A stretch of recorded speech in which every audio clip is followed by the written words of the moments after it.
Welcome to the Arlington Street Church podcast. Founded in 1729, Arlington Street continues today as a gathering place for progressive people of faith in the greater Boston area and beyond. We are located at the corner of Arlington and Boylston Streets, across from the Public Garden in Boston, Massachusetts. Please visit ascboston.org for more information about this historic Unitarian Universalist congregation. Arlington Street Church, gathered in love and service for justice and peace. When I used to serve First Parish in Cambridge on the first Sunday of each new year, we would gather in the sanctuary for what we called a service of remembrance. We remembered the spirits of friends and family taken from us by death. From our souls to theirs, we wrote messages to them, words of sorrow and joy, comfort and curiosity, repentance and forgiveness, words of farewell. And then we burned the messages in a cauldron, the smoke commingling with the air, the messages sent into the ether. We sang Spirit of Life in English and in Spanish, and then to celebrate the eternal circle of life and death, we named aloud and rejoiced in all the babies born to us and to those dear to us during that past year. And you know, I'm an adoptive parent, and I think, frankly, we missed a chance to acknowledge the various ways that babies come into our lives. At the service of remembrance, there was no sermon. There was no need for one. We closed with the words of Howard Thurman, the great African-American preacher, theologian, and spiritual advisor to Martin Luther King Jr. Into the challenge of our anguish, we throw the strength of all our hope. We match the darts of our despair with the treasure of our dreams. Upon the current of our hearts, we float the burdens of the years. We challenge the mind of death with our love of life. Such to us is the time of recollection, the season of remembrance. Now, as a worship leader, I often find myself at a short distance from worship itself. Art and I have to make sure the candles are lit and extinguished, the hymns announced, the offering is collected, and the stage manager can't fully appreciate the drama. But I was always moved by the service of remembrance, honoring so many precious souls, departed and arriving, looking into the eyes of their friends and family. I was brought face to face with the terrible paradox of human existence, that everything we love dies, and everything that dies is reborn. Our youth-obsessed culture recoils from death, frantically warding it off with skin creams and pills and injections and surgery. The Buddhist tradition embraces death, not morbidly, but as a teacher. Buddhists meditate on the vision of their own corpses decaying, crumbling, returning to earth. This practice leaves me not depressed, but refreshed, full of joy and gratitude for the gift of life, and greater equanimity about its transience. The Buddhist monk Ajahn Chah once held up a glass of drinking water before his students. "You see this goblet?" he asked. "For me, this glass is already broken. I enjoy it. I drink out of it."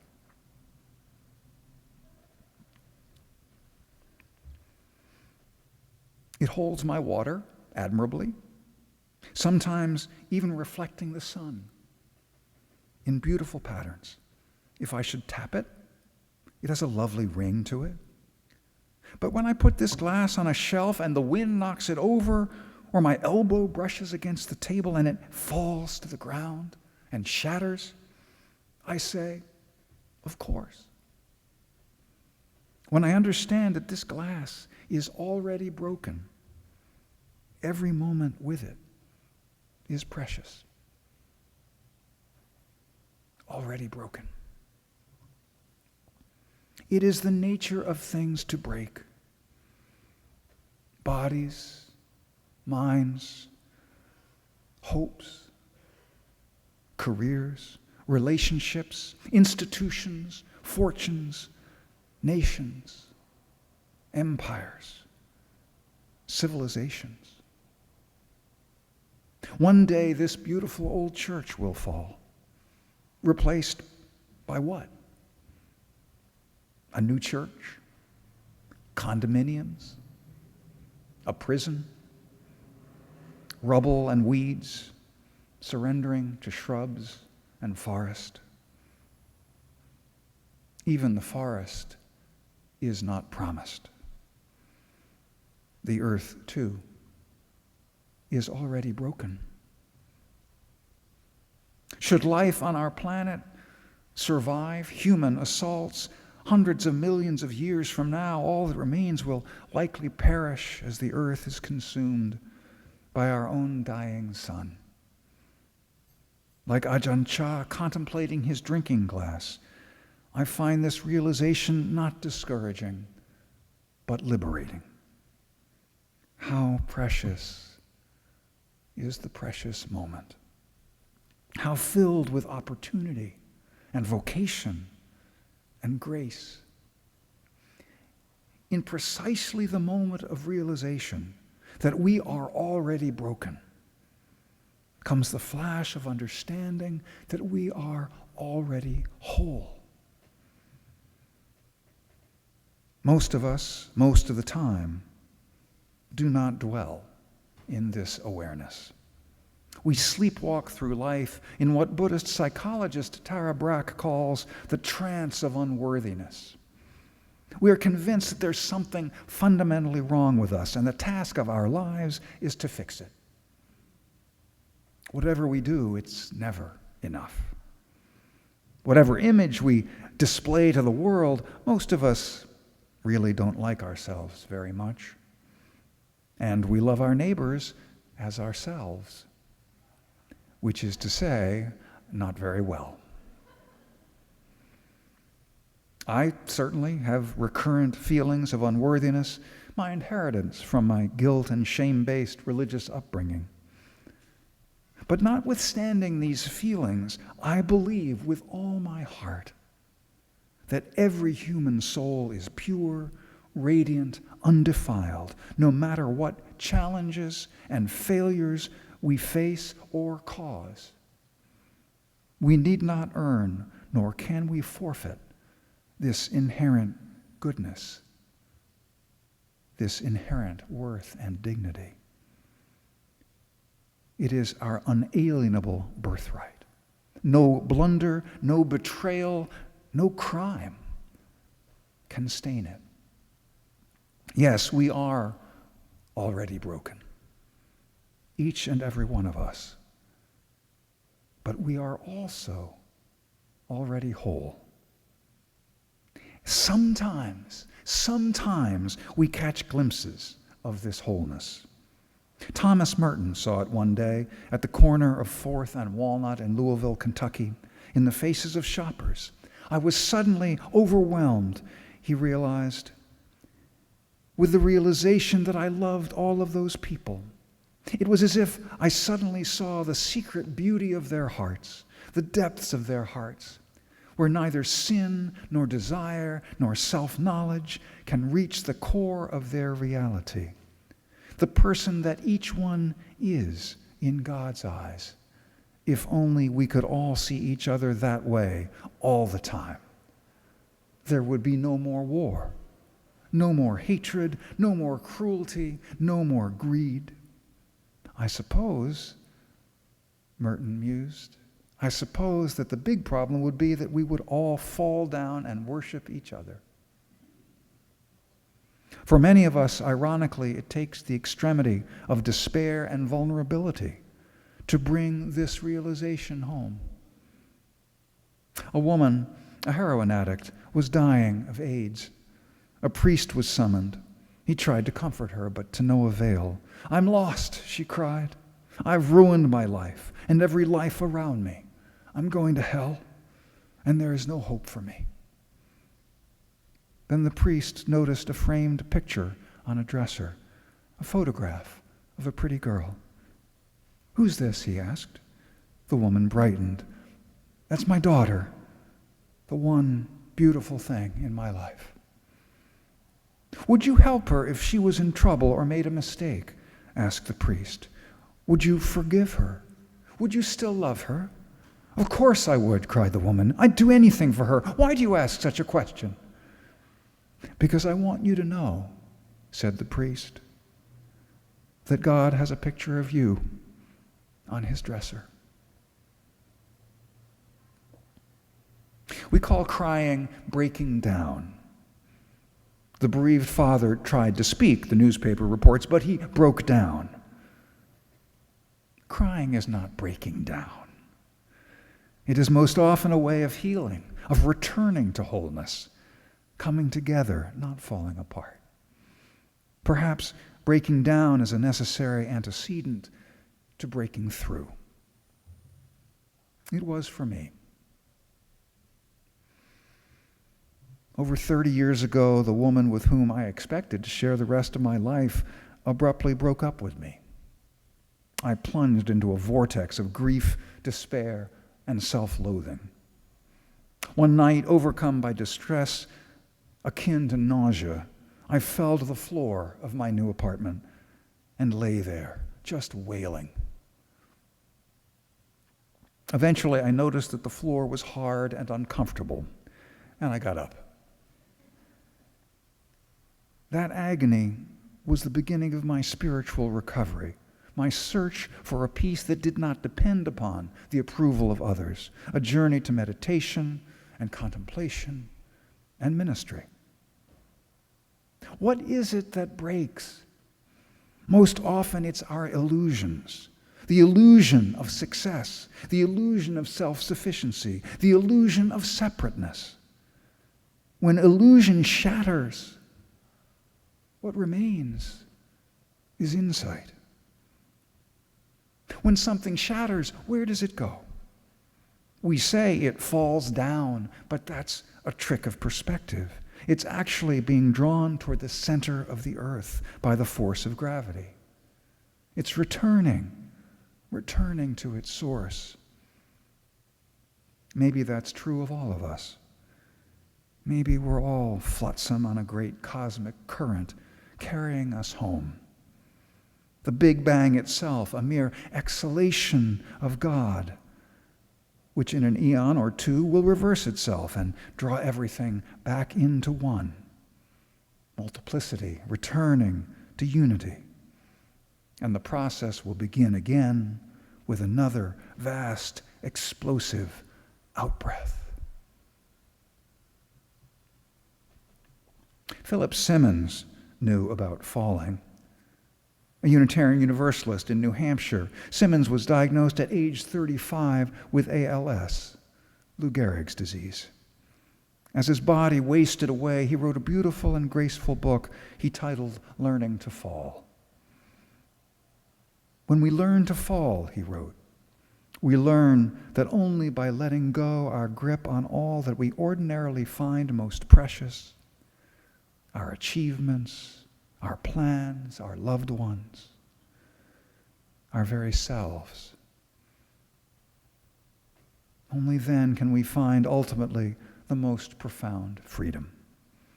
In the act of letting go of our lives, we return more fully to them. Philip Simmons died on July 27, 2002, at the age of 45. Already broken, already whole. Heinz Pagels, a quantum physicist and mountain climber, knew about falling. He wrote, "Lately I dreamed I was clutching the face of a rock, but it wouldn't hold.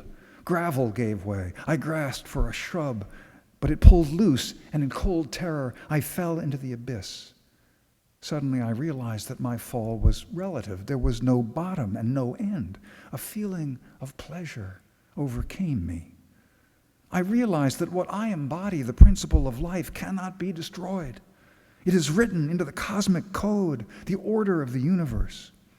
As I continued to fall in the dark void embraced by the vault of the heavens, I sang to the beauty of the stars and made my peace with the darkness. On July 23, 1988, Heinz Pagels was killed in a mountaineering accident. Already broken. Already whole. When my colleague, the theologian and author Rebecca Parker, was a parish minister, a parishioner named Bill was dying of a brain tumor. Bill knew about falling. I was in the Korean War, he told her. They made me a sergeant, gave me a group of men to command. They were good guys. I loved them. Everyone, especially Sam, my best buddy. We made it through some tough spots in that forest. One day a message came down from my commanding officer ordering us to make an ambush the next day. I knew it was madness. It was a suicide mission. I argued with him. I went as far as to tell him that if he gave the order, I would refuse. He told me I was betraying my duty, that if I wasn't going to carry out the command, I wasn't an American. I wasn't a soldier. I wasn't a man. I felt ashamed of myself for questioning him. The next day, I gave the order. We went in. It was bad. Most of my men were killed. Sam died in my arms. After that, I just fell apart. I broke down. They sent me home. I'd failed in every way. I had questioned my superior officer. I had faltered in my duty. And when my men were killed, I couldn't take the pain. I began to drink. My family fell apart. My wife took the kids and left. I drank for the next 20 years. And then I met Marge. She told me I was worth something, but I was drinking myself to death. She knew. She'd been there. She took me to Alcoholics Anonymous. I stopped drinking. I began to feel all the things I'd buried and think all the things I couldn't bear to think. The people in those meetings listened to me. They didn't judge me. They didn't even blink. They just listened. Then I really began to come to my senses. I saw the truth. I was right to have questioned my commanding officer. When I fell apart, when my buddies died, I was right. I was right to cry. Bill pointed to his heart. This is my manhood, he said. That I can feel, that I care, that I had the courage to question, that I can love, that I can grieve, that I hate war. I'm not afraid to die now because I know what love is. Already broken, already whole. Leonard Cohen, the late, brilliant, depression-plagued poet and songwriter, had it right. Ring the bells that still can ring. Forget your perfect offering. There is a crack in everything. That's how the light gets in. Already broken. Already whole. Amen. And blessed be.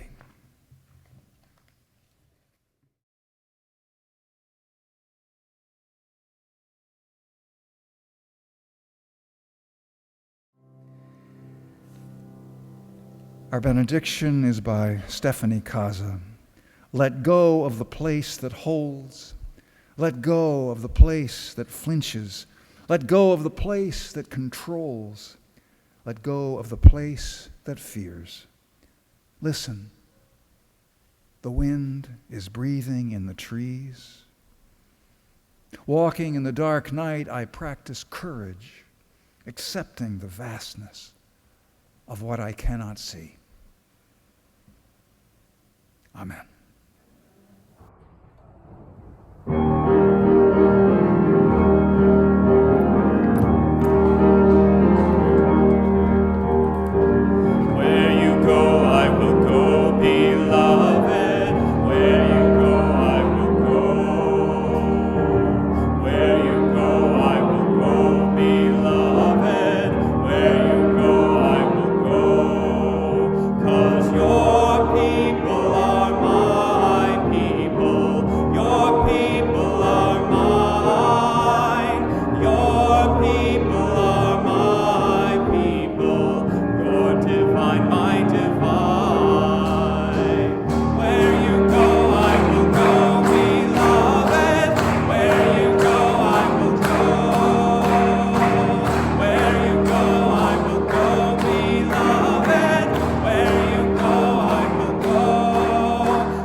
Please visit ascboston.org for more information about this historic Unitarian Universalist congregation. Arlington Street Church, gathered in love and service for justice and peace.